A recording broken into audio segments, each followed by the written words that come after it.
नमस्कार, मैं हूं आशीष त्रिपाठी आपके साथ और अब विस्तार पूर्वक खबरों पर नजर डालेंगे। आज दिन भर मध्य प्रदेश की छोटी बड़ी घटनाओं को बताएंगे, आप तक पहुंचाएंगे और रुक करेंगे शुरुआत बुलेटिन के इस वक्त की बड़ी खबर से, जहां कर्नाटक में नेता के पुत्र पुत्रियों को बीजेपी का टिकट दिए जाने के बाद अब मध्य प्रदेश में भी नेताओं के पुत्र पुत्रियों को टिकट मिलने की संभावनाएं बढ़ गई हैं। हालांकि इससे पहले बीजेपी परिवारवाद को लेकर हमेशा कांग्रेस पर आरोप लगाती रही है, लेकिन जिस तरीके से कर्नाटक में बड़ी संख्या में नेता पुत्र पुत्रियों और परिजनों को टिकट दिए गए, उससे मध्य प्रदेश के नेता के पुत्र पुत्रियों को भी अब टिकट मिलने की बात को बल मिलने लगा है। हालांकि कर्नाटक फॉर्मूला मध्य प्रदेश में लागू किए जाने की सुगबुगाहट के साथ ही राजनीति शुरू हो गई है। बीजेपी प्रवक्ता नेहा बग्गा ने कहा कि हर प्रदेश की अपनी अलग परिस्थितियां होती हैं, तो वहीं कांग्रेस ने इस पर तंज कसा है।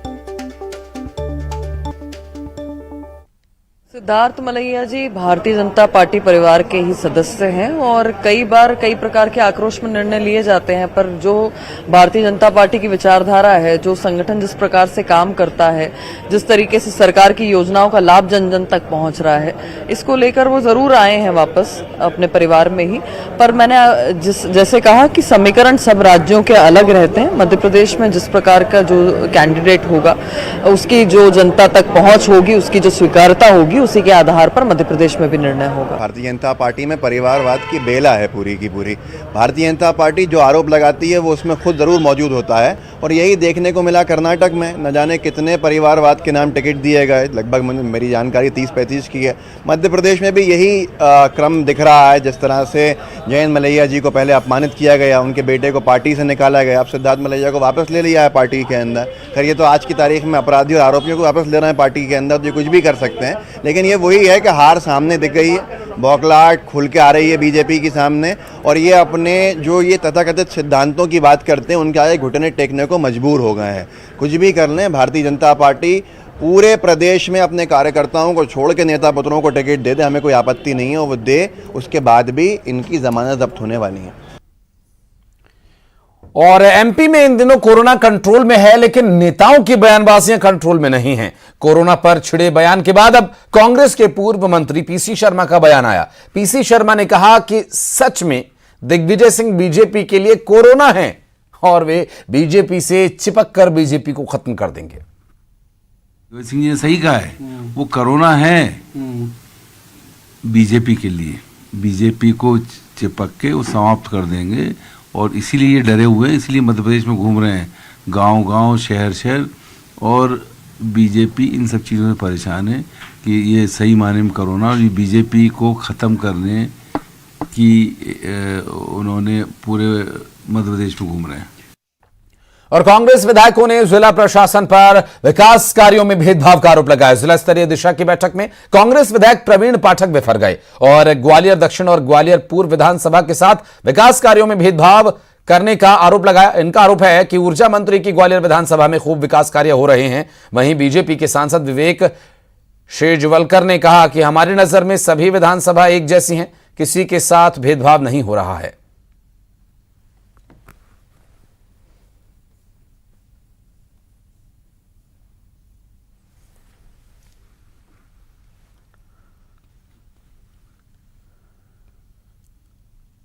और बड़ी खबर इंदौर से, जहां इमारत की दूसरी मंजिल पर आग लगने का मामला। बैंक की ऊपरी मंजिल पर आग लगी है और आग लगने के कारण अभी तक पता नहीं चल पाए हैं। मौके पर पहुंची फायर ब्रिगेड की टीम आग बुझाने में जुटी। मल्हारगंज थाना इलाके के मालगंज चौराहे की यह घटना। आग पर नियंत्रण पाने के प्रयास जारी हैं। बैंक का ऊपरी फ्लोर, जिसे आग बुझाने के लिए प्रयास किए जा रहे हैं। आपको बता दें कि ये इंदौर से पूरा मामला सामने आया, जहां बैंक की ऊपरी मंजिल में आग लग गई और आग लगने के कारणों का अभी तक पता नहीं चल पाया है। और फायर ब्रिगेड की टीम आग बुझाने में जुटी हुई है। मल्हारगंज का ये पूरा प्रकरण, जहां इमारत की दूसरी मंजिल पर आग लगी है, बैंक की ये ऊपरी मंजिल है जहां आग लगी है। आग बुझाने की कोशिश लगातार की जा रही है और इस पूरे मामले पर जो अब तक तस्वीरें सामने आई हैं, अब देखिए काला स्याह धुआं वहां से उठता हुआ दिखाई दे रहा है। तस्वीरें अपने आप में सब कुछ बयां करती हुई, कुछ भी वहां नजर नहीं आ रहा है। विजिबिलिटी बिल्कुल वहां पर कम हो गई है और एचडीएफसी बैंक के ऊपर का ये फ्लोर, जहां बैंक के ऊपर की मंजिल पर आग लगी है, कारण अभी तक पता नहीं चल पाया। आग बुझाने का प्रयास लगातार किया जा रहा है, कोशिश लगातार जारी है आग पर काबू पाने की। फिलहाल जो जानकारी मिल रही है, जो तस्वीरें अब तक सामने आई हैं, उसमें ये बताया गया कि अभी तक आग लगने का कारण स्पष्ट नहीं हो पाया है और मल्हारगंज थाना इलाके के मालगंज चौराहे का ये पूरा घटनाक्रम, आग पर नियंत्रण पाने के प्रयास लगातार जारी हैं और आग लगने के बाद जो धुआं है वो काफी मात्रा में वहां से निकलता हुआ दिखाई दे रहा है। काला स्याह धुएं का गुबार आप देख सकते हैं वहां पर और अब फायर ब्रिगेड की टीम वहां पर पहुंची हुई है। आग पर काबू पाने के लिए लगातार प्रयास किया जा रहा है। फायर टेंडर्स वहां पर मौजूद हैं, आग बुझाने के लिए लगातार कोशिश कर रहे हैं। आग लगने का कारण अभी तक पता नहीं चल पाया है। विकास हमारे सहयोगी फोन लाइन पर है। विकास, क्या स्थिति है फिलहाल? जी बिल्कुल, ये मालगंज चौराहे का पूरा मामला है, जहां पर एक बिल्डिंग की दूसरी मंजिल पर अचानक आग लगी। जिस जगह आग लगी है वो एक फाइनेंस सर्विसेज कंपनी का दफ्तर है और वो वही पूरी तरीके से आग की चपेट में आया। जानकारी है कि एसी के पास से ये आग की लपटें शुरुआती वक्त में देखी गई, तो ये कयास लगाया जा रहा है कि एसी में शॉर्ट सर्किट की वजह से या अन्य किसी कारणों से आग लगी होगी। और घटना की जानकारी मिलते ही दमकल की टीम मौके पर पहुंची है और आग पर काबू पाने का प्रयास किया जा रहा है। दमकल की टीम लगातार आग बुझाने का प्रयास कर रही है। बहरहाल गनीमत यही मानी जा सकती है, क्योंकि जिस वक्त ये घटना हुई उस वक्त दफ्तर में कोई नहीं था, दफ्तर पूरी तरीके से खाली था, रात का वक्त था, लिहाजा कोई ऐसी बड़ी जनहानि जैसी अब तक सूचना नहीं प्राप्त हुई है। और धुआं बहुत ज्यादा है, इस वजह से जरूर आसपास के लोगों को मुश्किलों का सामना करना पड़ रहा है, लेकिन तत्काल सूचना मिलते ही दमकल की टीम मौके पर पहुंची और आग बुझाने का प्रयास कर रही है। विकास, बहुत शुक्रिया आपका इस जानकारी के लिए। ग्वालियर में नगर निगम में सभापति बीजेपी के होने के बावजूद भाजपा के ही पार्षद काम नहीं होने से नाराज हैं। बीजेपी पार्षदों ने एक गोपनीय बैठक कर नगर निगम के सम्मेलन की फैमिलियर बैठक करने की मांग की है। नेता प्रतिपक्ष हरिपाल सिंह से पार्षदों ने कहा कि बार बार शिकायत के बाद भी वार्ड्स में काम नहीं हो पा रहा। उन्होंने नगर निगम के कर्मचारियों पर अनसुना करने का भी आरोप लगाया और इसके साथ ही निचले स्तर पर नियुक्तियों को लेकर सवाल उठाए हैं।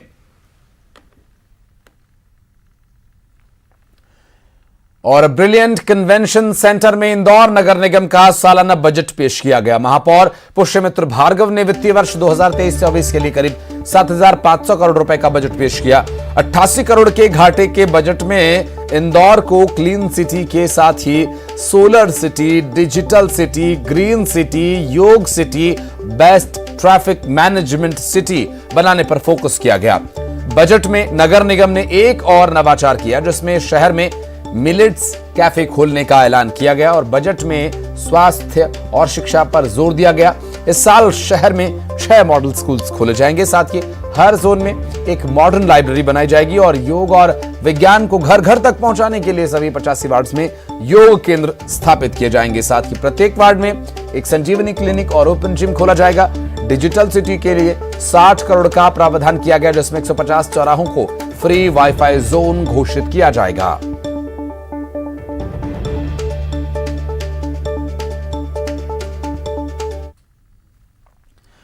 और कोरोना काल के दौरान ग्वालियर के एक निजी अस्पताल में भर्ती जज की पत्नी की मौत के बाद जेवर गायब होने के मामले में सीजेएम कोर्ट ने बिरला हॉस्पिटल के मुख्य ट्रस्टी गोविंद देवड़ा और सीईओ वेद प्रकाश पांडे के खिलाफ अमानत में खयानत का मामला दर्ज करने का आदेश दिया है। दरअसल कोविड होने पर रिटायर्ड जज की पत्नी सरला को 19 अप्रैल 2021 को बिरला अस्पताल में भर्ती कराया गया था, जहां उनकी मौत हो गई थी। 10 दिन के लिए अस्पताल ने लाखों रुपए का बिल भी वसूला और खास बात यह रही कि जब उन्हें हॉस्पिटल लाया गया था तब वे सोने और हीरे के जेवरात पहने हुए थी, लेकिन उनकी डेथ के बाद अस्पताल प्रबंधन ने जेवरात वापस नहीं किए।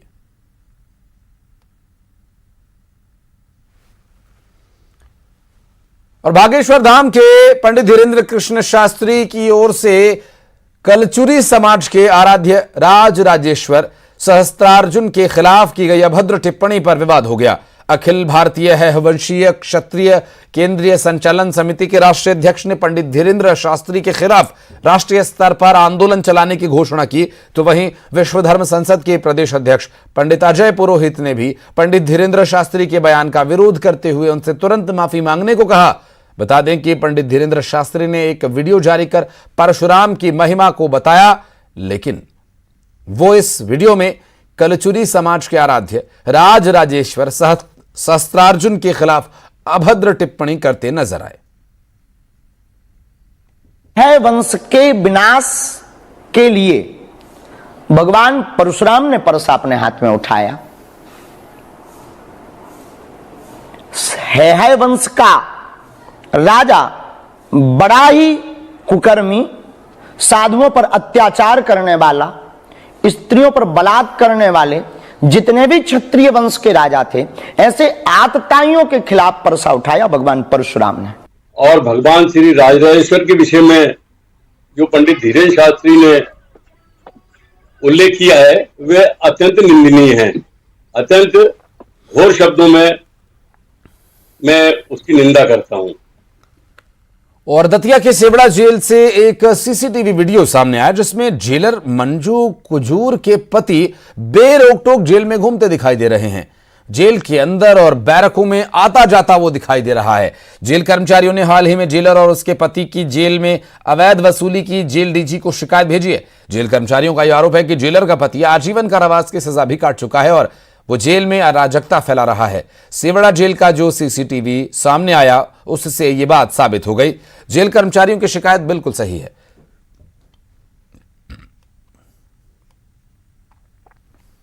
और नर्मदापुरम में एनएसयूआई ने जिले के मेडिकल कॉलेज और इंजीनियरिंग कॉलेज की मांग को लेकर कलेक्ट्रेट का घेराव किया। इस दौरान कांग्रेस कार्यकर्ताओं ने जमकर नारेबाजी की। प्रदर्शन के दौरान कलेक्ट्रेट गेट पर सैकड़ों की संख्या में एनएसयूआई कार्यकर्ता इकट्ठा हुए और पुलिस के साथ धक्का मुक्की करते हुए बैरिकेड्स पर चढ़ गए। पुलिस ने कार्यकर्ताओं को कलेक्ट्रेट में प्रवेश करने से रोका और इस दौरान 50 एनएसयूआई नेताओं की गिरफ्तारी की।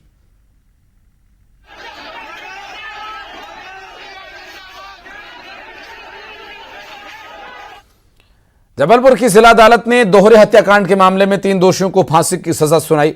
जिला अदालत ने मामले की सुनवाई के दौरान 26 गवाहों को गवाही के लिए बुलाया। इस दौरान दंपति के बच्चे की भी गवाही हुई और जिला अदालत ने इस अपराध को जघन्य अपराध की श्रेणी में माना है और फांसी की सजा से दंडित किया। गौरतलब है कि तीनों आदतन अपराधी हैं, पहले भी कई वारदातों को अंजाम दे चुके थे। छतरपुर में पुलिस का मानवीय चेहरा सामने आया, जहां पुलिस ने एक प्रसूता को बिना किसी विलंब अपनी सरकारी गाड़ी से अस्पताल पहुंचाया और सरवई थाना प्रभारी बीती रात गश्त पर थे और प्रसूता महिला और उसके परिजनों से मिले और उन्होंने अस्पताल तक प्रसूता महिला को छोड़ने का आग्रह किया तो थाना प्रभारी ने बिना किसी विलंब महिला और उसके परिजनों को अपनी गाड़ी से गौरीहार के सामुदायिक अस्पताल भेजा। पुलिस के इस सेवा भाव से पुलिस की प्रशंसा हो रही है।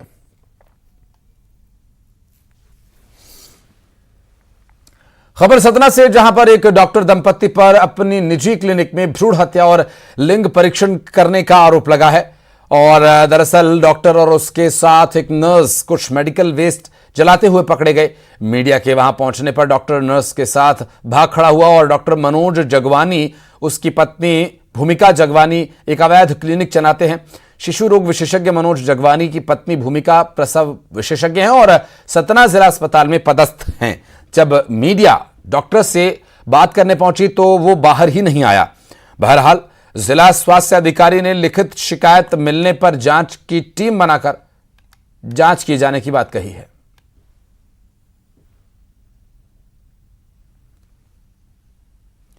खबरधार से, जहां कुक्षी में एक युवक को 7 फेरे लेने से पहले पुलिस ने गिरफ्तार कर लिया। दरअसल इलाके की एक युवती ने शख्स पर दुष्कर्म का आरोप लगाया और ऐसे में पुलिस ने वैवाहिक समारोह में पहुंचकर उस शख्स को गिरफ्तार कर लिया और युवक की शादी सिंघाना की एक युवती से होने वाली थी।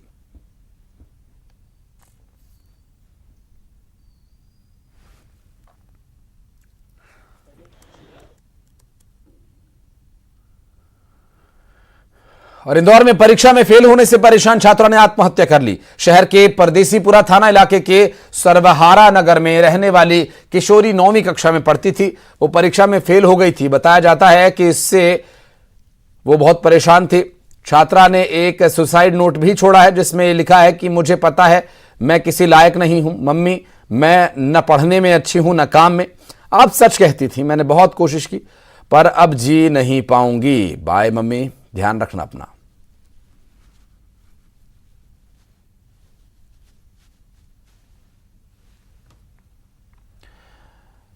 और अब बात करेंगे संवेदनाओं के टूटने की, हिम्मत हारने की, न्याय से भरोसा उठ जाने की। ग्वालियर की एक युवती ने 7 मार्च को एक शख्स के खिलाफ रेप का मुकदमा दर्ज कराया था। पीड़िता को न्याय की उम्मीद थी, लेकिन 20 अप्रैल को कोर्ट ने आरोपी को अग्रिम जमानत दे दी और इधर न्याय मिलने की आस में बैठी पीड़िता डिप्रेशन में आ गई और उसने खुदकुशी कर ली, सुसाइड नोट भी छोड़ा। पुलिस मामले की तफ्तीश कर रही है।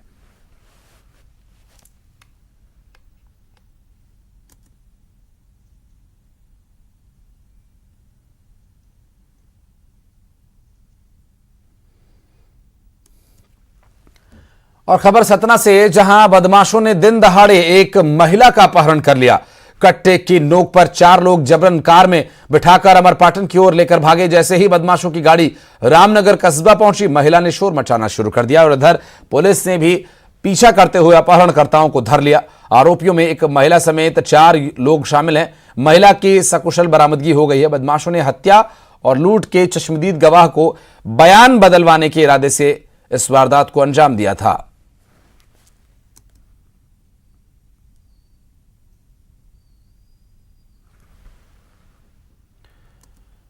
और भोपाल में पुलिस हिरासत में मौत की जांच, कटारा हिल्स थाने में मामला दर्ज। टीआई समेत अन्य पुलिस कर्मचारियों पर मामला दर्ज।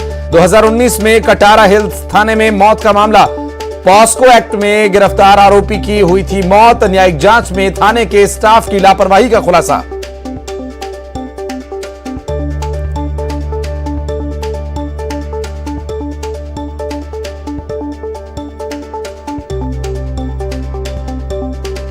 कटारा हिल्स थाने में मामला दर्ज किया गया। दरअसल टीआई समेत अन्य पुलिस कर्मचारियों पर मामला दर्ज किया गया। 2019 में कटारा हिल्स थाने में मौत का यह मामला है। न्यायिक जांच में थाने के स्टाफ की लापरवाही का खुलासा हुआ था और कटारा हिल्स थाने में मामला दर्ज किया गया था।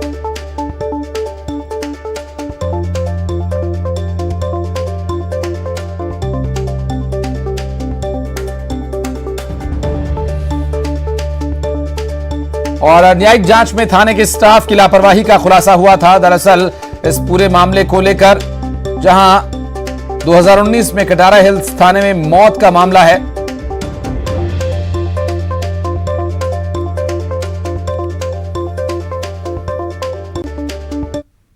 और भोपाल से बड़ी खबर, बीजेपी प्रदेश मुख्यालय में बैठक खत्म हो गई है। बैठक के बाद सीएम शिवराज ने कहा, ऐतिहासिक होगा पीएम के मन की बात का 100वां एपिसोड। हर एपिसोड में समाज को नई दिशा देने का काम करते हैं, समाज में बेहतर काम कर रहे लोगों को लाते हैं सामने। सीएम जनसेवा अभियान का दूसरा चरण होगा शुरू। 10 मई से 25 मई तक जनसेवा अभियान होगा और जनता की समस्याओं को सुनकर समाधान किया जाएगा। मुख्यमंत्री शिवराज सिंह चौहान ने बैठक के बाद इसके बारे में जानकारी दी और कहा कि प्रधानमंत्री का 100वां मन की बात का जो एपिसोड है वो ऐतिहासिक होगा, क्योंकि अब तक जितने भी मन की बात कार्यक्रम हुए उसमें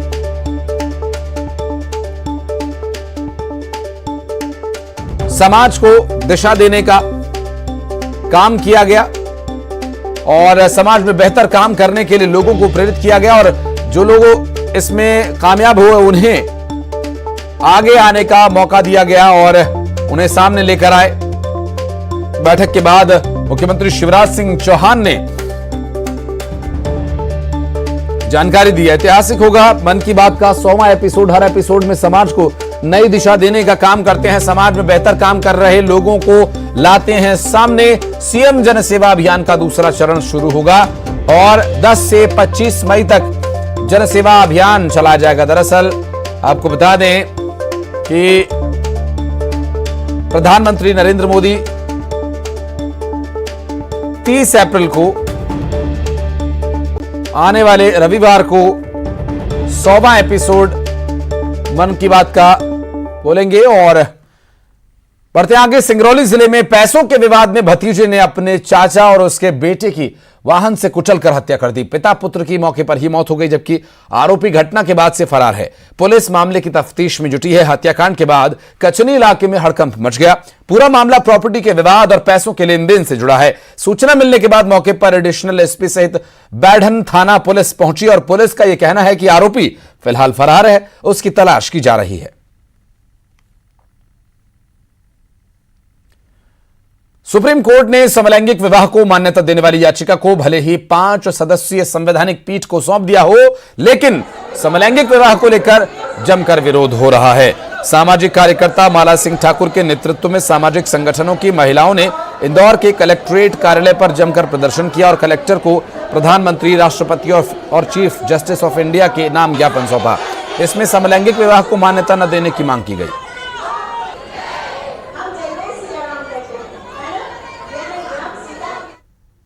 ऑपरेशन शिकंजा के तहत जबलपुर पुलिस ने आईपीएल मैच पर सट्टा खिलवाने वाले अड्डे पर दबिश दी और 2 सटोरियों को गिरफ्तार किया। पुलिस की गिरफ्त में आए सटोरियों के कब्जे से 16,000 नकद, मोबाइल, लैपटॉप और लाखों रुपए का हिसाब किताब बरामद किया गया। पुलिस को देखते ही सटोरियों ने भागने का प्रयास किया, लेकिन घेराबंदी कर पुलिस कर्मचारियों ने उन्हें दबोच लिया। बहरहाल तीनों आरोपियों के खिलाफ मामला दर्ज कर उनके नेटवर्क का पता लगाया जा रहा है। नर्मदापुरम में बीती रात नर्मदा कॉलेज ओवरब्रिज पर हुए सड़क हादसे का सीसीटीवी सामने आया। इस हादसे में इको वाहन चालक की लापरवाही भी दिखी और इसमें घायल को घसीटते हुए दिखाई दिया। और दरअसल ओवरब्रिज पर हुए हादसे के इस वायरल वीडियो में एक कार और एक बाइक को इको कार चालक ने टक्कर मार दी। बाइक सवार 2 युवकों में से एक युवक को इको कार चालक ने रौंद दिया, दूसरा युवक कार में फंस गया। इको कार चालक लगभग 20 मीटर तक घसीटते हुए ले गया। इसकी सूचना पुलिस को मिलते ही मौके पर पुलिस ने दोनों घायल युवकों को इलाज के लिए अस्पताल पहुंचाया, जहां इलाज के दौरान दोनों की मौत हो गई। पुलिस ने आरोपी के खिलाफ मामला दर्ज कर लिया है। उज्जैन में 51 शक्तिपीठों में से एक माता हरसिद्धि मंदिर में दीप स्तंभों में अचानक आग लग गई। मंदिर परिसर में स्थित 51 फीट ऊंचे 2 दीप स्तंभों में दोपहर के वक्त अचानक आग लग जाती है और दीप स्तंभों को अचानक जलता देख हर कोई अचंभित रह गया। अचानक हुए इस घटनाक्रम को कोई चमत्कार मान रहा है, कोई माता का रौद्र रूप। बहरहाल फायर ब्रिगेड ने आग पर काबू पा लिया है।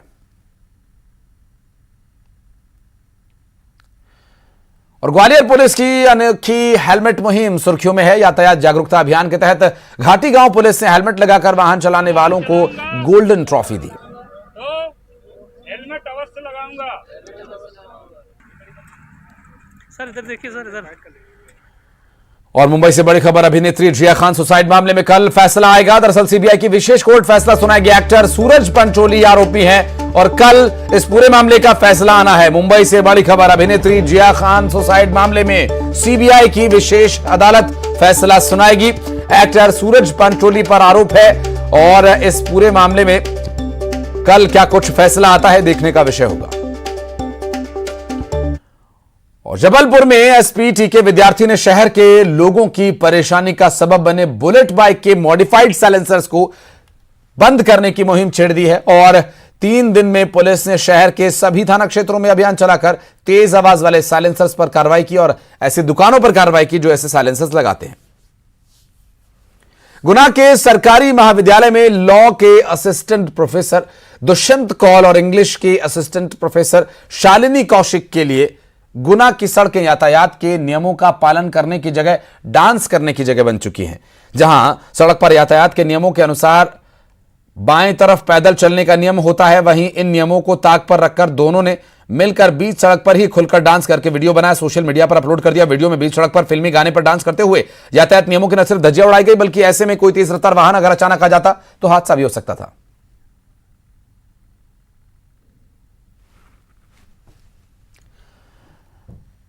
और आगर मालवा के नलखेड़ा में कल मां बगलामुखी प्राकट्य दिवस मनाया जाएगा। प्राकट्य दिवस की पूर्व संध्या पर मां बगलामुखी मंदिर परिसर को आकर्षक रोशनी से सजाया गया है।